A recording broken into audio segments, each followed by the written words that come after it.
আপনার পরিবারকে আপনি যত দিতে পারবেন ততই আপনি পরিবারের কাছে ভালো থাকবেন। যখন দিতে পারবেন না তখন আপনি আর ভালো থাকবেন না তাদের কাছে।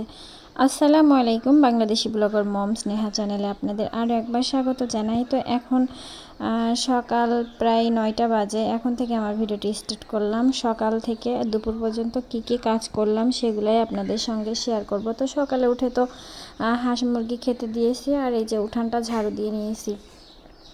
উঠানটা ঝাড়ু দিচ্ছি, ঝাড়ু দিতে কিন্তু খুবই কষ্ট হচ্ছে আমার। এই যে উঠানটা ঝাড়ু দিই, সেই ঝাড়ুটা একদম একটুখানি হয়ে গিয়েছে, এক হাত মতন আর কি। ওইদিকে আর কি বসে বসে ঝাড়ু দিচ্ছিলাম, আর যেহেতু ভিডিও করছি যার কারণে আবার এখানে একটু উঠে দাঁড়িয়ে আর কি ঝাড়ু দিচ্ছি। না হয় আমার যে পরিমাণ উঠান আছে ওইটা আমি আর কি বসে বসেই ঝাড়ু দিচ্ছিলাম।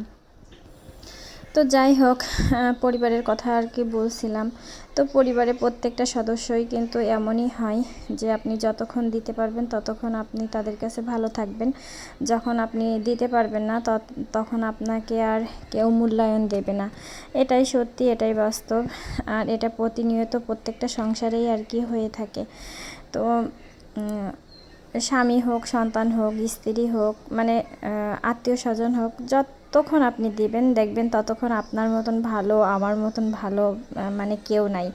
যখন আপনি দিতে পারবেন না তখন দেখবেন স্বামী বলেন, সন্তান বলেন, আত্মীয় স্বজন বলেন, কেউ আর আপনাকে মূল্যায়ন দিচ্ছে না।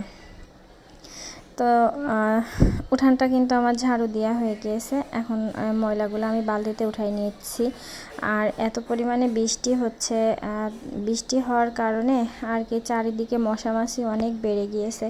আর ভিডিও তো আমি দেখা যাচ্ছে এখন অনেক দিন পর পর দিই, ওই যে সাংসারিক কিছু ঝামেলা আছে যার কারণে আর কি দেয়া হয় না। আর নিজের শরীরটাও একটু খারাপ, যার কারণে মানসিক টেনশন থাকলে আসলে সুস্থ মানুষও অসুস্থ হয়ে যায় আর কি।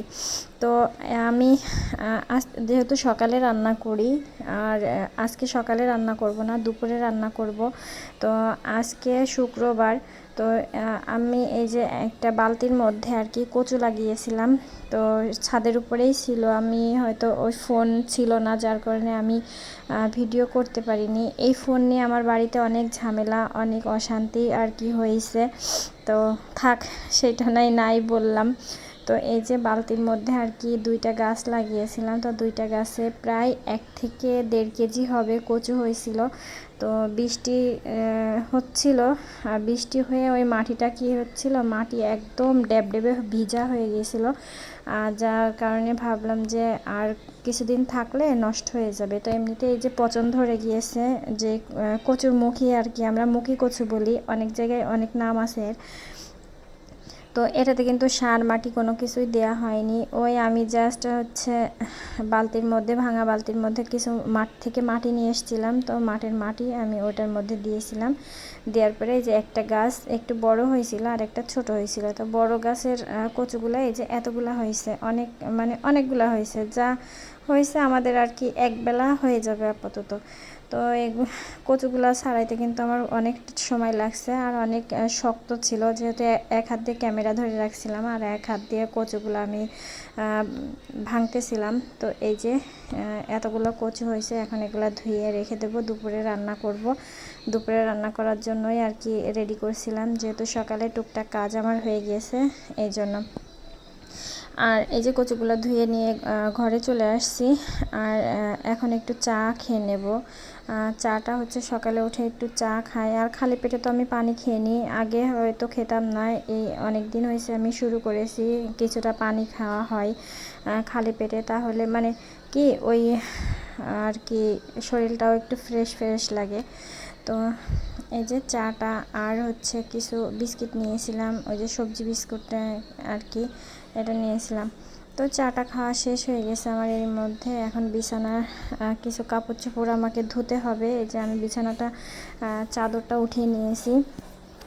প্রতিনিয়ত কিন্তু আমাকে কাপড় ধুতে হয়। আমার যেহেতু বাচ্চা অনেক বড় বড় আছে, দুইটা ছেলে আছে, ওর বাবা আছে, মেয়ে আছে, মানে কি একদিন ওরা কাপড়গুলা প্রত্যেকটা মানুষ গোসল করে কাপড়গুলা খুলে রেখে আসবে, আমাকে ধুতে হবে। আমার অত বড় ছেলে হয়েছে, তারপরে ওরা গোসল করে গেঞ্জি প্যান্ট ওই কলপারে বাথরুমে রেখে আসবে, ওগুলাই আমাকে ধুতে হবে। এই অভ্যাসগুলো আমি পাল্টাতে পারলাম না। তো যাই হোক, আর কিছুদিন হয়তো আছে, আমার বড় ছেলে বাইরে চলে যাবে, ছোট ছেলে শহরে মেস ঠিক করে দিয়েছি, সেখানে থাকবে। তো বাড়িটা পুরো ফাঁকা হয়ে যাবে। তো এটা করারই দরকার ছিল, তার কারণ গ্রামে থেকে আমার ছেলে ছোটটা আর কি এত পরিমাণে মানে খারাপ হয়ে যাচ্ছে দিনে দিনে, এটা আমি আসলে মেনে নিতে পারছি না। যার কারণে ওকে নিয়েই আমার সংসারে বেশি অশান্তি। আমার বড় ছেলেকে নিয়ে আমার কোনো অশান্তি নাই, কিন্তু ওকে নিয়েই আমার বেশি অশান্তি। কিন্তু যার কারণে ভেবেছিলাম যে পড়াশোনা ঠিকঠাকভাবে করাবো, যে মানে ওই সঙ্গ দোষে বাচ্চাদের থেকে আর কি ওরা ছেলেপেলেদের সঙ্গে বেশি মিশতেছে, পড়াশোনা একদম গোল্লাই যাচ্ছে। যার কারণে এই সিদ্ধান্তটা আর কি ওর বাবা আমি নিয়েছিলাম। ওর বাবা তো রাজিই হয়নি, ও বলেছে পড়াশোনার দরকার নাই। তো খারাপ ছেলেদের সঙ্গে মিশে যাচ্ছে, খারাপ দিকে চলে যাচ্ছে, যার কারণে এই সিদ্ধান্তটা নিয়েছি।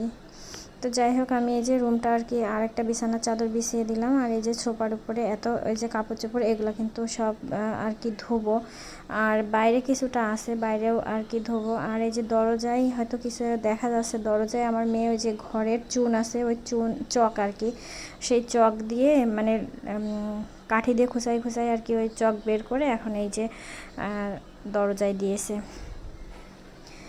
এখন হচ্ছে এই যে এগুলো সব একে একে গুছাই নেবো। এদিকে আবার আমার হাজব্যান্ডও আমাকে ডাকছে, খাবার দিতে বলছে, আবার মাঠে যাবে, মাঠে কিছু কাজ আছে। তো যে সকল আপুরা আমার ভিডিওটা দেখেন বা দেখবেন তাদেরকে অসংখ্য অসংখ্য ধন্যবাদ।